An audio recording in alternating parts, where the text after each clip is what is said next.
Hello everyone, welcome once again to Feel the English. Today we are going to analyze the essay Why the Nobel Matters by David Herbert Lawrence, commonly known as D.S. Lawrence. The essay is the part of his essay collection titled Phoenix, published in 1936 posthumously, and it was written in the year 1925.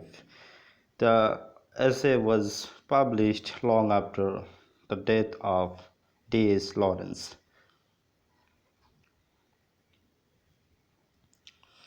Now about the essay. D.S. Lawrence's essay Why the Nobel Matters, which was written in 1925 but was published posthumously in the year 1936 as a part of the essay collection titled Phoenix. In the essay Why the Nobel Matters, the author D.S. Lawrence has expressed his views and ideas on the Nobels.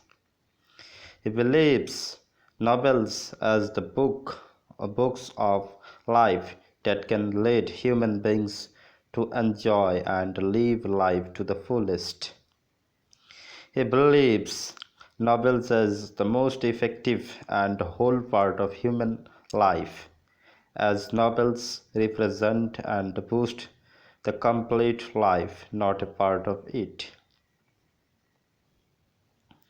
As a novelist, he considers himself superior to scientist, philosopher, doctor, and any other professionals, as they can never be able to affect life to its full extent, but Nobels do.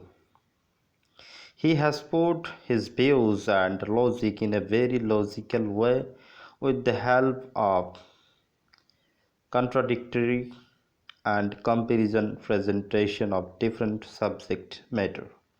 He also rejects the superstitious belief that the body and the mind or soul or brain or spirit or consciousness are the two different entities.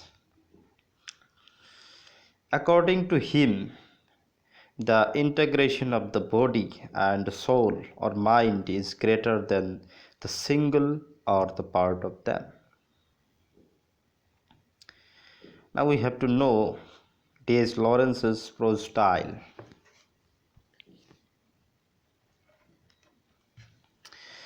So D.S. Lawrence's prose style is very simple, lucid, and straightforward.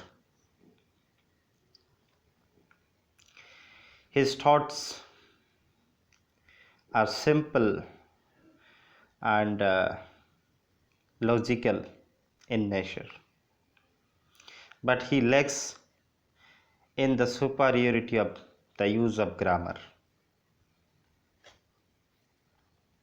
He writes down what flashes in his mind. What comes into his mind, he writes down directly, and he is able to make the readers or the audience understand very clearly what he is going to deliver through his views, through his thoughts, or through the presentation of his writing. But he lacks in the the use of grammar, okay, and sometimes the order of sentences. But that doesn't matter that doesn't matter because the lacking in grammar does not affect his thoughts, expression, his views. Okay, so D.S. Lawrence is a very honest prose writer who never thought of grammar but the spontaneous expression of thoughts.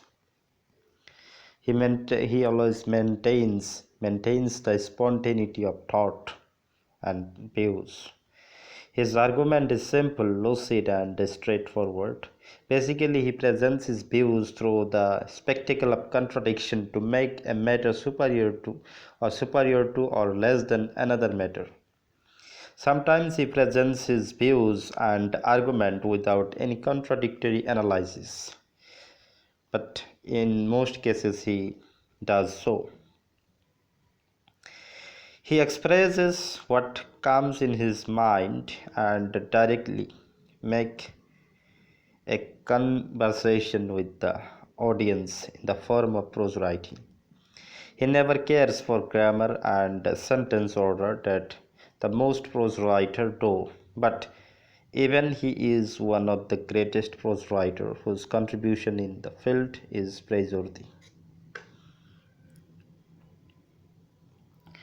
So Virginia Woolf opines, Virginia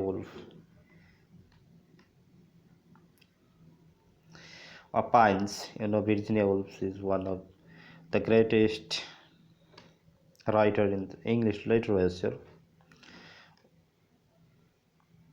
woman writer, and she is a feminist writer who wrote A Room of One's Own. Okay, reflects her contribution in the field of feminism, reflects his uh, thought process and her thought process and her imagination. She always fought for the rights of women uh, through his, and she has expressed that fighting through her writings. So Virginia Woolf opines for D.S. Lawrence that the thought plumps directly into his mind, upspout the sentence as round, as hard, as direct as water thrown out in all directions by the impact of a stone. One feels that not a single word has been chosen for its beauty or for its effect upon the architect of the sentence.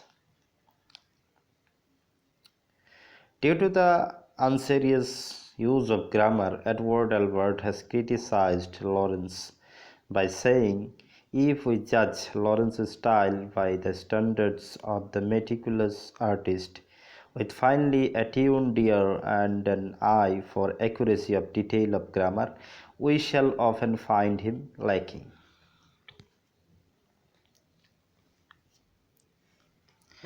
So D.S. Lawrence often lacks in grammar, but his thoughts and imagination is praiseworthy, and what he thinks he writes down directly, and he basically he argues with the help of contradictory analysis of two different matter to establish a matter true or more effective than the other.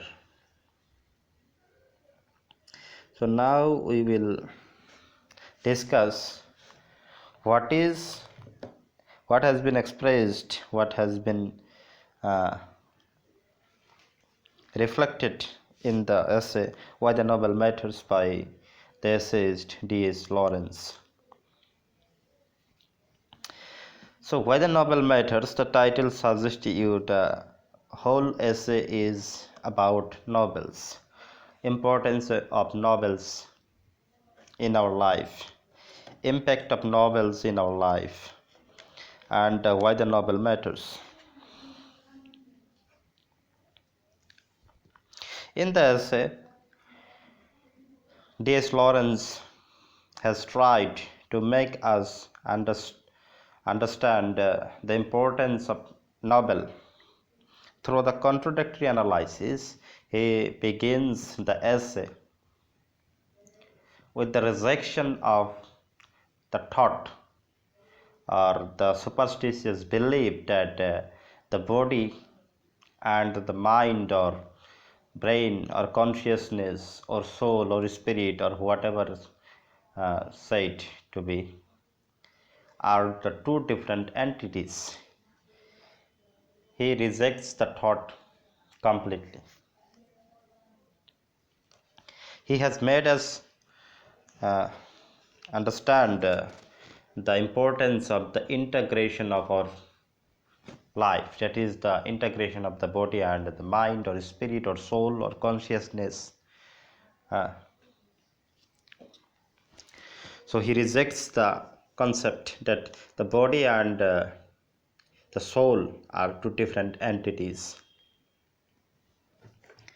and he strongly believes in live in the living for complete living function personnel. Okay,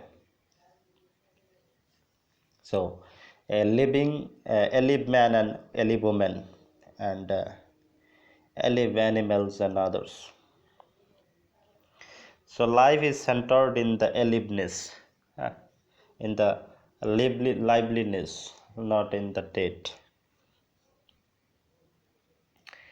And what is a part of our body is not a complete life.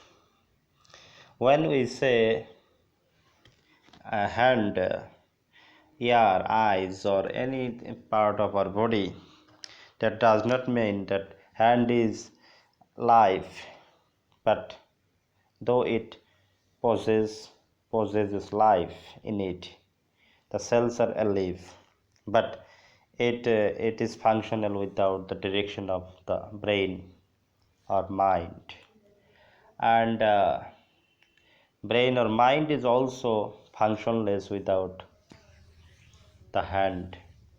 What we can do with our hand, uh, with the direction of our mind.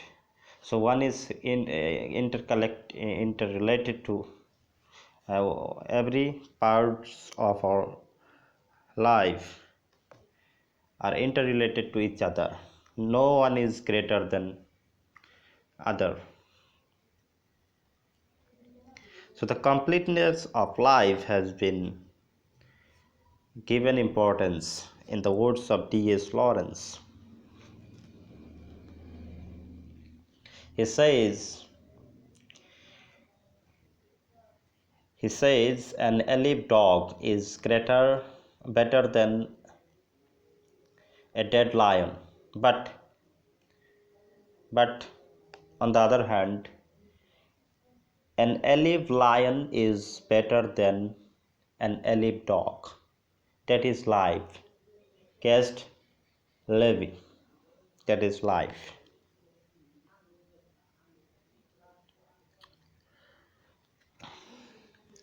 So the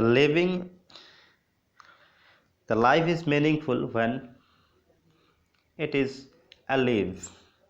When the body is dead, it is nothing. So the body is nothing without the soul, and the soul has no importance without the body.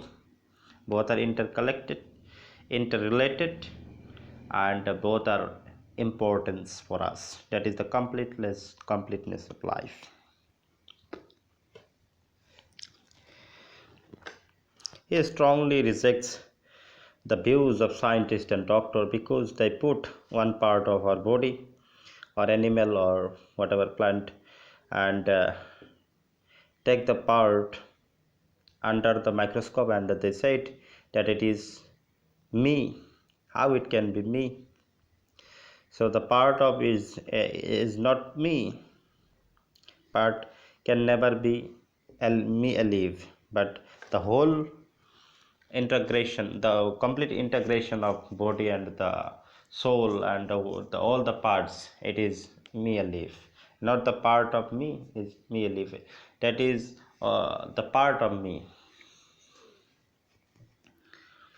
So as a novelist, D.S. Lawrence considers himself superior to doctor, scientist, philosopher, saint, and all other categories of people, because no one can teach the complete life, but a novelist can. The reason behind it that a saint or a philosopher only give importance on the matter of spiritual realization, but they basically neglects the importance of the body. So the soul, what can we realize through our wisdom, that is the realization of soul or spirit, these are the only tribulations on the ether.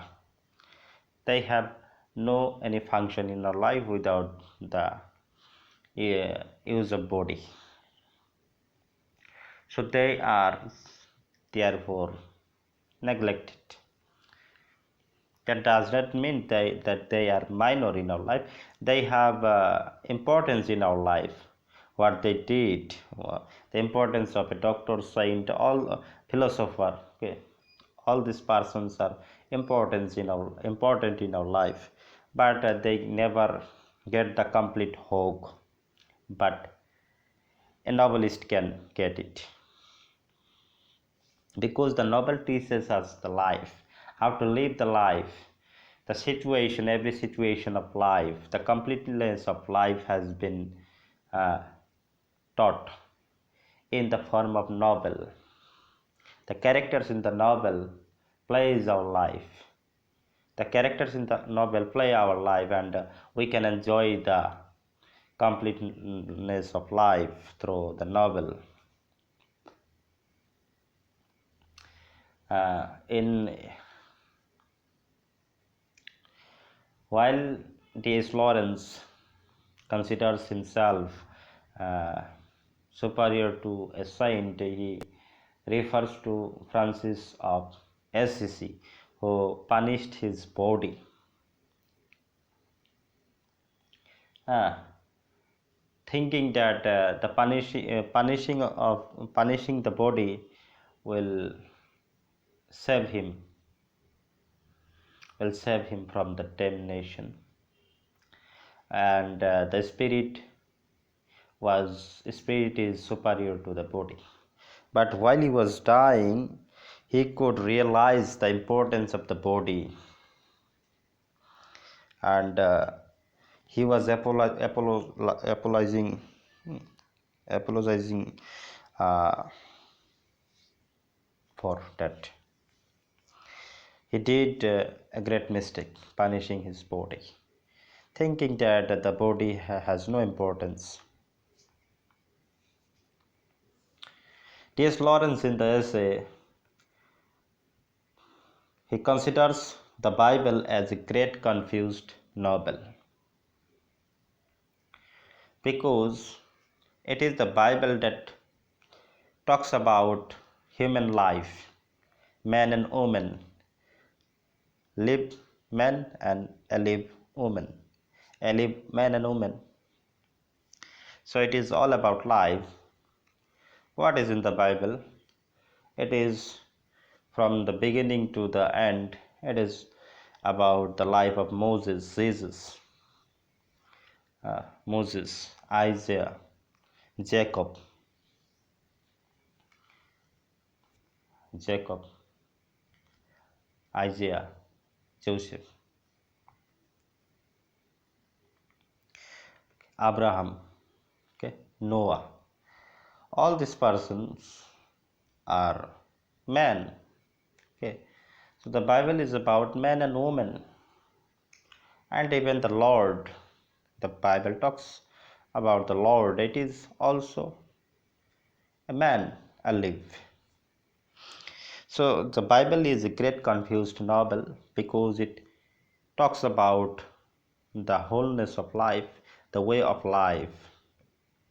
Uh, it makes us understand the integration of the body and the soul.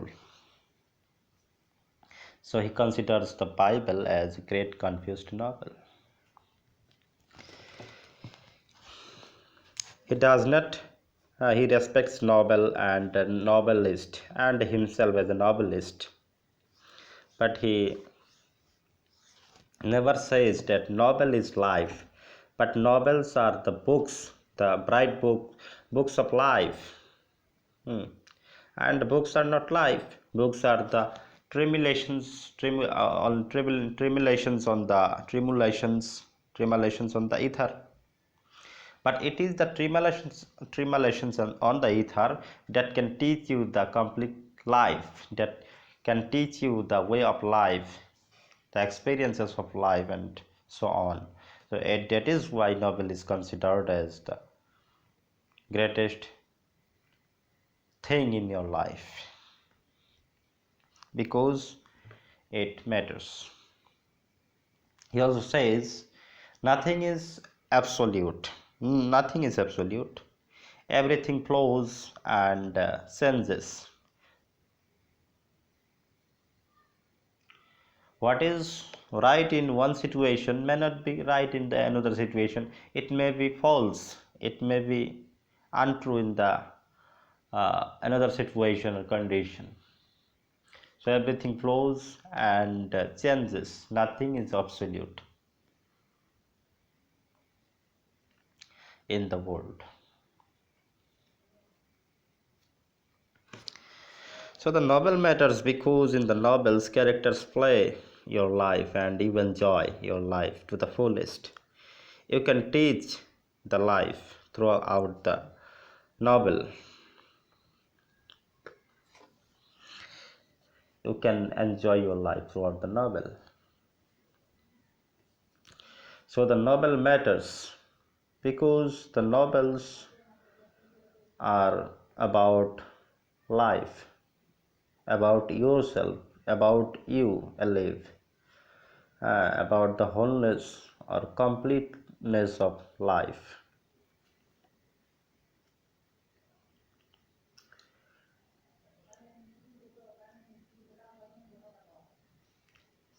So, thus, in the essay Why the Novel Matters, T.S. Lawrence considers novels as one of the most important part of our life.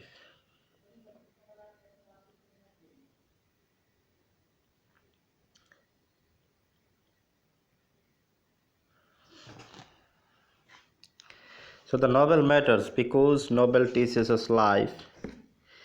Novel provides us knowledge of the whole integrated life, the importance of the body and the soul, not the part of it. Nothing is absolute, everything flows and changes. What is right in one case may be wrong in the other case or situation. Novel is nothing but the book which is tremulation on the ether, which teaches us the wholeness of life.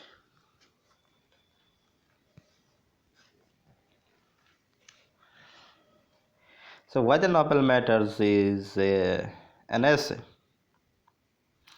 or we can say a tribute to essays, novel, a tribute to novels, a tribute to novelists also. He considered superior to doctor, philosopher, saint, and other categories of people.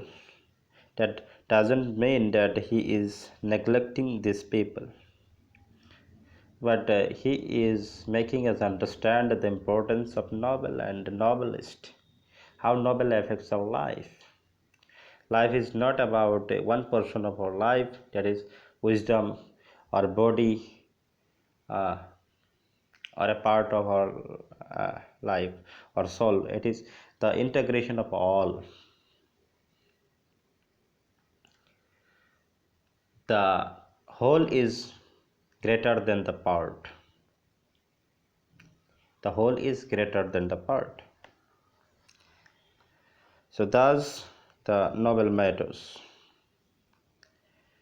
So this is the analysis, short analysis of the essay Why the Novel Matters by D.S. Lawrence. I hope you have taught something new out of this analysis.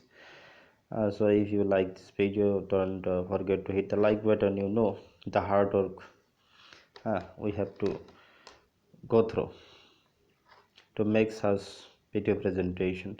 So please don't forget to appreciate us. Please like, comment, and don't forget to share with your friends. And if you're new to the channel, please subscribe and press the bell icon for the upcoming notification. Okay, thank you for watching. Have a nice day. God bless you. Bye bye.